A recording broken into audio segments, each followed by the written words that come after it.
नमस्कार मित्रांनो, भारतीय संस्कृतीचे आणि हिंदू धर्माचे मूळाधार मानलेले ग्रंथ म्हणजेच वेद. वेद धातूपासून वेद हा शब्द बनला आहे. वेद या शब्दाचा मूळ अर्थ ज्ञान किंवा विद्या असा आहे. वेद हे अनेक पिढ्यांनी निर्माण केलेले साहित्य आहे. ते साठत गेले, वाढत गेले. त्याचप्रमाणे एका पिढीने दुसऱ्या पिढीला तोडी पडवून ते मोठ्या परिश्रमाने सुरक्षित ठेवण्यात आले आहेत. शाश्वत नित्य तत्वांच्या प्रेरणेने वाणीद्वारा जे बाहेर पडते त्याला दर्शनशास्त्र असे म्हणतात. ज्यांना तत्वांचे दर्शन, दिव्य दर्शन घडते त्यांना ऋषी म्हणतात. मंत्र ऋषीगणांना वाक्रूपे दिसली म्हणून वैदिक संहितेचे सुप्तरचा या संबंधी ज्या ऋषींच्या नावाचा उल्लेख केला जातो त्यांना त्या मंत्राचा मंत्रद्रष्ट मानले जाते. त्यांना मंत्र म्हणून त्याचे नाव ऋषी पडले. ऋषी हा मंत्राचा द्रष्टा आहे आणि अशा श्रुती कावनाचा संग्रह म्हणजेच वेद होय. वेद हे 4 प्रकारचे आहेत. त्यातील पहिला वेद म्हणजे ऋग्वेद. या वेदामध्ये वेगवेगळ्या देवतांच्या प्रार्थना व स्तोत्रांचा समावेश आहे. वेदाचा दुसरा प्रकार आहे यजुर्वेद. या वेदामध्ये देवतांना प्रसन्न करण्याचे मार्ग सांगितलेले आहेत. तिसरा वेद आहे सामवेद. तर सामवेदामध्ये गायनाचा विविध शैलींचा संग्रह आहे. तसेच हिमघन मंत्र देखील या वेदात दिलेले आहेत. आणि चौथा वेद आहे अथर्ववेद. या वेदामध्ये बुद्धी, शौर्य, आरोग्य, गर्भधान, विवाह, नामकरण, युद्धविजय, वशीकरण इत्यादी घटनांपासून होणाऱ्या बाधांचे निवारण सांगितलेले आहे. असे हे वेद सर्वव्यापी असून मनुष्याच्या दैनंदिन जीवनामध्ये घडणाऱ्या किंवा उपयुक्त असणाऱ्या प्रत्येक घटनेचा यात समावेश आहे. आता आपणास प्रश्न पडला असेल की नेमके हे वेद लिहिले तरी कोणी? तर जेव्हा वेदांचे लिखाण करण्याची वेळ आली तेव्हा सर्व काही तयार होते, परंतु लिहिण्यासाठीच कोणी नव्हते. तेव्हा महर्षी व्यासांनी घोर तपश्चर्या करून त्यांना लिखण्यासाठी गणपती बाप्पांचे नाव सुचले व त्यानुसार त्यांनी बाप्पांना लिखण्याची विनंती केली. परंतु गणपतीला एका ठिकाणी बसण्याचा खूप कंटाळा, म्हणून त्यांनी ऋषींसमोर एक अट ठेवली की लेखन करताना तुम्ही मला गीत सांगाल व मी लिहित जाईल, परंतु ज्या क्षणी तुम्ही सांगायचे बंद कराल किंवा थांबाल त्यानंतर मी एकही शब्द लिहिणार नाही. महर्षी व्यासांनी थोडा विचार केला आणि सांगितले की ठीक आहे, परंतु माझी देखील अशी विनंती आहे की तुम्ही श्लोकातील प्रत्येक शब्द न शब्दाचा अर्थ विचार करूनच लिहावा. आणि गणपतीने देखील हे मान्य केलं व अशा रीतीने महर्षी व्यासांनी वेद सांगितले व गणपतीने ते पूर्ण केले. धन्यवाद.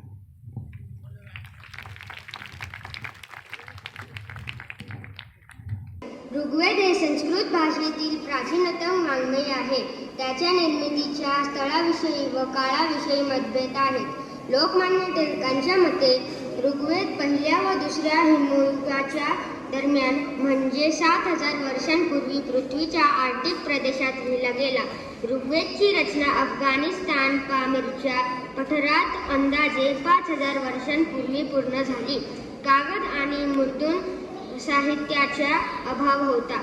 या अडचणीत शुद्ध ऋग्वेदाची जी साहित्य उपलब्ध झाली ती अगदी शुद्ध स्वरूपात पुढीलांच्या हाती प्राप्त झाली. स्मरणशक्तीच्या सामर्थ्याचा तो आश्चर्यकारक प्रयोग होता. या ऋग्वेदाच्या नव्हे तर इतर वेदांच्या प्राचीनतेमुळे त्याच्या भोवती एक अपौरुषेय वर्तुळ तयार झाले. ती ब्रह्माची निश्वसिते आहेत. या श्रद्धेने त्याचे पावित्र्य संभाळले गेले. जिस ऋग्वेद की बात हम लोग सोमवार से असेंबली में कर रहे हैं वो ऋग्वेद 10 मंडलों में विभाजित है. ऋग्वेद के प्रथम मंडल में 191 सूक्त है, जिनमें से कुछ सूक्तों को दर्शना, शाश्वत और आर्यन यहाँ प्रस्तुत करेंगे, जिनमें वेदों के दूरदर्शी वैज्ञानिकता का प्रमाण आपको मिलेगा. इसलिए इसे ध्यान से सुनना. मुझे यकीन है इसे सुनने के बाद आपको भारतीय होने पर गर्व होगा. यह श्लोक पहले मंडल का 44वें सूक्त का तीसरा भाग है. अपानपातमवसे सवितारमुपम स्तुहि तस्य व्रतान्युष्मसि. मैं अपना श्लोक पुनः दोहराती हूँ. अपानपातमवसे सवितारमुपम स्तुहि तस्य व्रतान्युष्मसि, अर्थात जल को सुखाकर उससे पुनः सहस्र गुना बरसाते हैं। Doesn't it sound familiar, Aryan? Yes, I think it's water cycle. Do you recall in which class you have studied about it? I think so in third or fourth class. Will you explain me again? Waters from seas, lakes, rivers evaporates due to the heat of sun, and it converts into the steam. And when the steam reaches to a certain point, it cools down and form water drops. This water drops togetherly from clouds. After the clouds get heavier enough, it rains. And this continuous movement of water within the earth and atmosphere is called as water cycle. दोस्तों, शाश्वत ने जो आधुनिक विज्ञान की water cycle theory के बारे में, जिसे 1580 ईस्वी में प्रकाशित किया गया है, कहा 1580 ईस्वी और कहा आदिकाल से चलता आया वेद ज्ञान। यह श्लोक पहले मंडल का 41वें सूक्त का तीसरा भाग है। त्वमाग्रे प्रथमो मार्ता रश्मिन आविर्भव सुकृतो या विवस्ते अरेजेतारो दासी होत्रुवर्ये सग्रभामार जयो मोहवसो। मैं अपना श्लोक पुनः दोहराती हूँ। त्वमाग्रे प्रथमो मार्ता रश्मिन आविर्भव सुकृतो या विवस्ते अरेजेतारो दासी होत्रुवर्य सग्रभार जो मोहवसो। अर्थात अग्निदेव, आप सूर्यदेव और वायुदेव से भी पहले प्रकट हुए हैं। आपके बल से पूर्ण ब्रह्मांड कांप गया। Oh, this is similar to Big Bang theory. Do you know it, Aaron? No, I don't know about it. What is it? The universe in which we are, it started 13.7 billion years ago from an infinitely hot and dense single point which exploded, and this explosion is known as Big Bang. दोस्तों, दर्शना के कहे इस श्लोक में साफ संकेत है ऐसे बड़े विस्फोट का जिसके होने से पूर्व ना तो सूर्य था ना ही वायु। नमन तुल्य है ऐसा दूरदर्शी ज्ञान जो वेदों में प्रकाशित है। यह श्लोक पहले मंडल के 50वें सूक्त का 9वां भाग है। आयुक्त सप्त शुंधित्वा सुररथस्य नप्तया ताभियति स्वयुक्तिभि। मैं अपना श्लोक पुनः दोहराती हूँ। आयुक्त सप्त शुंधित्वा सुररथस्य नप्तया आयुक्तिभि। अर्थात शुंध के 7 जवान जो स्वस्थ नहीं थे, वे एक ही रथ में रहते थे। मतलब सूर्य की सप्तवर्ण किरणें हैं। 7 soldiers, 1 carrier. I didn't get anything. Do you get it, Aryan? Are Shashwat. 7 soldiers means are 7 colors. And 1 carrier means are the only sun and light. Son of. Oh, so it is similar to the dispersion of light. Do you mean that? Yes, correct. When a beam of white light passes through a transparent prism, it splits into 7 constituent colors. And this phenomenon is called as dispersion of light. दोस्तों, ये तो सिर्फ कुछ श्लोकों की बात हमने यहाँ की। ऋग्वेद में day end Knight theory, revolution of earth, rotation of earth, inner layer of earth, ऐसे न जाने कितने वैज्ञानिक प्रमाण हमें सिर्फ प्रथम मंडल में ही मिल जाते हैं, जो आपको न केवल आश्चर्य पर गर्व भी महसूस करवाते हैं। नमन है हमारी वेदों और संस्कृति को, जो आज का विज्ञान है। धन्यवाद। Myself Urvija. Today I am here to give you some information about Rigveda. The Rigveda is oldest known Vedic Sanskrit text. It is one of the 4 sacred Hindu texts known as Vedas. Main god of Rigveda was Indra. He was chief god during the Rigvedic age. He was also known as king of gods and lord of heaven. Agni is second most important god of Rigveda. Rigveda is divided into 10 books, which are known as mandals. First division and 10th mandal are bigger than others. It is collection of 10,600 verses and 1,028 hymns. It is oldest text in Indo-European language. It has originated from as early as 1700 BC. Many verses of Rigveda are still used as very significant Hindu prayers and during rituals. It contains numerous secrets and clarifications about origin of the world, importance of gods, and lots of advice for satisfying and successful life. The hymns are known as Sukta, that were composed to be used in rituals.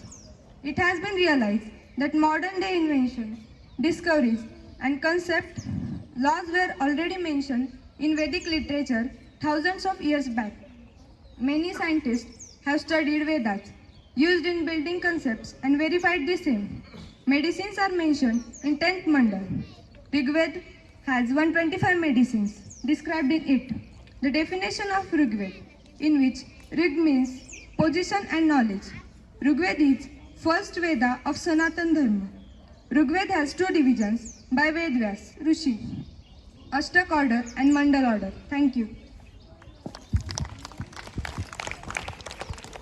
नमस्कार मित्रांनो, माझं नाव क्षितिज. आज मी तुम्हाला ऋग्वेदाबद्दल आपल्या मातृभाषेत काही गोष्टी सांगणार आहे.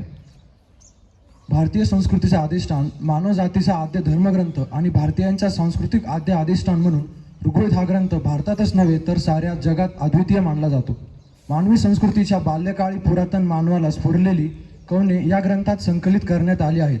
पृथ्वी, आकाश, स्वर्ग या त्रैलोक्यातील पंचमहाभूतात्मक विश्वाची आणि त्यामधील जीवसृष्टीची निर्मिती करणाऱ्या अनादि अनंत परमेश्वराच्या अगाध कर्तृत्वाने प्रभावित झालेल्या प्रगल्भ वृत्तीच्या आत्मसाक्षात्कार प्राप्त ऋषींना स्फुरलेली कवने म्हणजे वेदवाणी होय. मानवाला स्फुरलेली आद्य कवने ही परमेश्वराच्या स्तुतिस्तोत्र स्वरूपाची असावीत, हेच मानवी संस्कृतीच्या श्रेष्ठतेचे आणि वेदोत्तरकालीन मानवाच्या भौतिक आणि आध्यात्मिक प्रगतीचे अधिष्ठान मानावे लागेल. अशा या अद्वितीय ग्रंथाचा अनुवाद मराठी वाचकास सादर करण्यास आम्हाला विशेष समाधान वाटत आहे. मृत्यूनंतर जीवनासंबंधी काही विचार मांडताना ऋग्वेदाच्या 10व्या मंडलात देवता अंतरिक्षातून मानवाच्या हालचालीचे निरीक्षण करतात असं म्हटलं आहे. सर्व देव अमर आहेत व ते आपल्या पूजकांना अमरत्व देण्यास तयार असतात. मानवाच्या मृत्यूनंतर त्याचा पार्थिव देह हा मातीत मिळून जातो, पण त्याचा आत्मा मात्र अमर असतो. सृष्टीच्या उत्पत्तीचे सूक्तही ऋग्वेदात सांगितले आहे. हे जग देवाहून श्रेष्ठ अशा कोणा उत्पादकाकडून निर्माण झाले असावे. तो उत्पादक म्हणजे पुरुष, विश्वकर्मा, हिरण्यगर्भ किंवा प्रजापती या नावाने ओळखला जातो. ऋग्वेदातील पुरुष सूक्तात असे म्हटले आहे की देवांनी विराट पुरुषाला बळी दिला व त्याच्या अवयवांपासून बहुविध सृष्टी निर्माण झाली. हिरण्यगर्भ प्रथम निर्माण झाला व त्याने ही सृष्टी निर्माण केली असेही काही ठिकाणी म्हटले आहे. काही ठिकाणी पाणी हे सृष्टीचे बीज आहे असेही म्हटले आहे. पापी दुष्ट लोकांना परलोकात स्थान नाही. रामाचा दूत म्हणून कपोत हा या पापी आत्म्यांना अंधकारात व दुःखमय अशा निवास संस्थानी आणतो. अशा या निवास संस्थानी अधार्मिक, यज्ञ न करणारे, असत्य बोलणारे व आचारहीन लोक राहतात. पुण्य आत्म्यांना परलोकी स्थान आहे. ऋग्वेदात धर्म हा शब्द सुमारे 56 वेळेस आलेला आहे. नैतिक कायदे व आचार असा काहीसा अर्थ काही ठिकाणी आहे. श्री रामांना वेदांचा पुरुष म्हटले आहे. वेदांमध्ये श्रीरामांना इंद्र असे म्हटले आहे.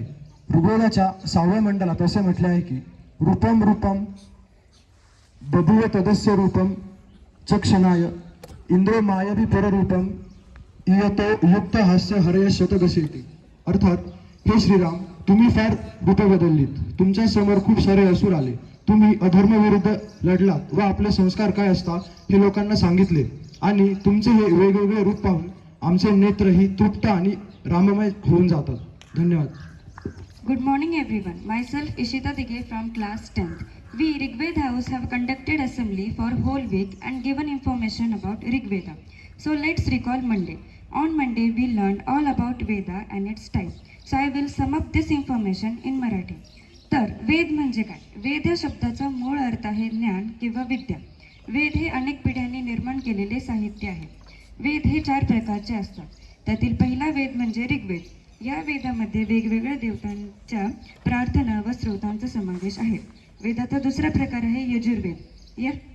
या वेदांमध्ये देवतांना प्रसन्न करण्याचे मार्ग सांगितलेले आहे. तिसरा वेद आहे सामवेद. या वेदामध्ये गायनाचा विविध शैलींचा संग्रह आहे. आणि चौथा वेद आहे अथर्ववेद. या वेदामध्ये बुद्धी, शौर्य, आरोग्य, विवाह, वशीकरण इत्यादी घटकांपासून होणाऱ्या बाधांचे निवारण सांगितले आहे. तर जेव्हा वेदांचे लिखाण करण्याची वेळ आली तेव्हा महर्षी व्यासांनी घोर तपश्चर्या केली आणि त्यांना गणपती बाप्पाचे नाव सुचले. पण गणपतीने एक अट ठेवली, ती म्हणजे ते सर्व श्लोक न थांबता लिहितील. हे स्वीकारून महर्षी व्यास म्हणाले की तुम्ही देखील प्रत्येक शब्दाचा अर्थ विचार करूनच लिहावा, आणि गणपती बाप्पांनी हे मान्य केले. अशा रीतीने महर्षी व्यासांनी आणि गणपती बाप्पांनी रीतीने वेद पूर्ण केले. धन्यवाद.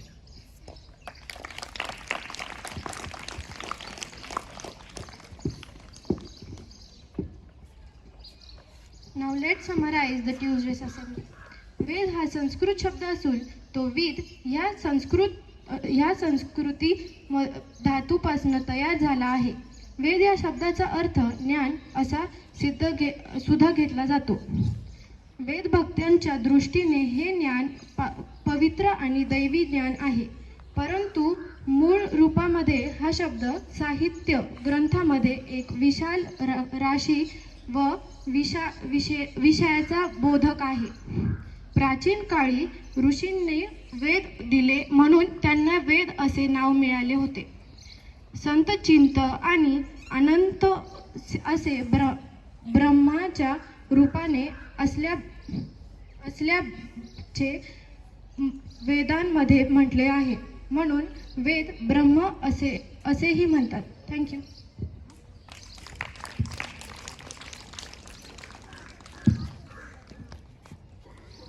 Good morning everyone, I am Janvi Pansare. On Wednesday, we learned how the Veds were formed and by whom were they formed. So let's recall. When goddess Lakshmi discussed her worries to Lord Vishnu, he formed 4 Vedas, each Veda with its own meaning. First Veda is Rig Veda, second Veda is Yajur Veda, third Veda is Sam Veda, and fourth Veda is Atharva Veda. Rig Veda, which means be a human. There is a definition of man. Rigved will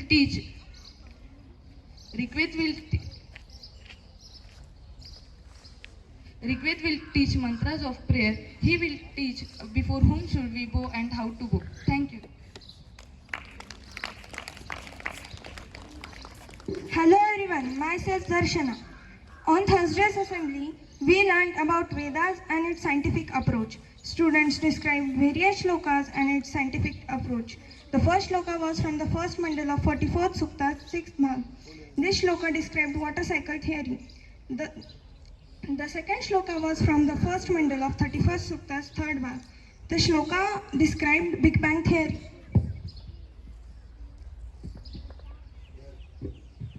The third shloka was from the first mandal of 55th shlokas and 9th bhag. The shloka told dispersion of light theory. Rigved has total 10 mandals and suktas. These shlokas are just a few drops of Rigved ocean. Thank you.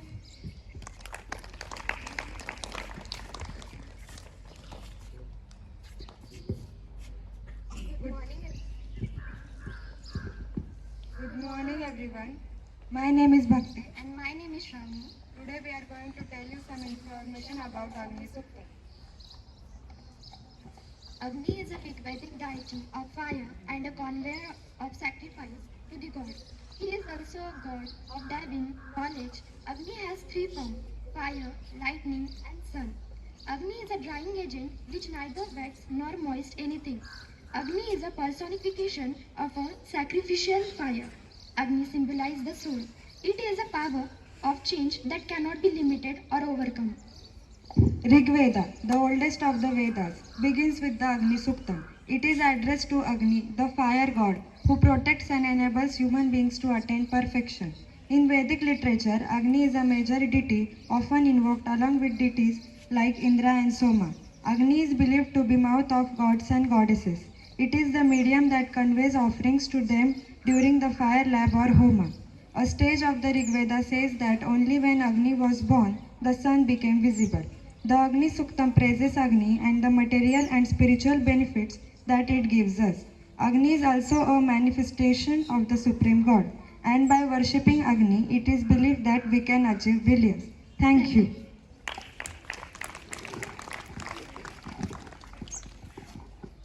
Now let's enrich our knowledge about Rig Veda by understanding the shlok. For the same, I would like to call Purva to tell us about this shlok and its meaning.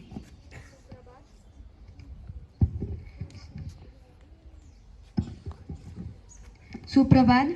मैं आज आपको ऋग्वेद का मंत्र और उसका अर्थ बताने जा रही हूँ। स्वस्ति न इंद्रो वृद्धश्रवाः स्वस्ति न पूषा विश्ववेदाः स्वस्ति न स्थायो अरिष्टमेहि स्वस्ति न बृहस्पतिर्दधातु। इसका अर्थ है अग्नि स्तुतियों के योग्य और सर्वज्ञ पूजा हमारा कल्याण करे। जिनके रथ के पहियों को कोई हानि नहीं पहुंचा सकता है, ऐसी गरुड़ एवं बृहस्पति हमारा कल्याण करे। धन्यवाद।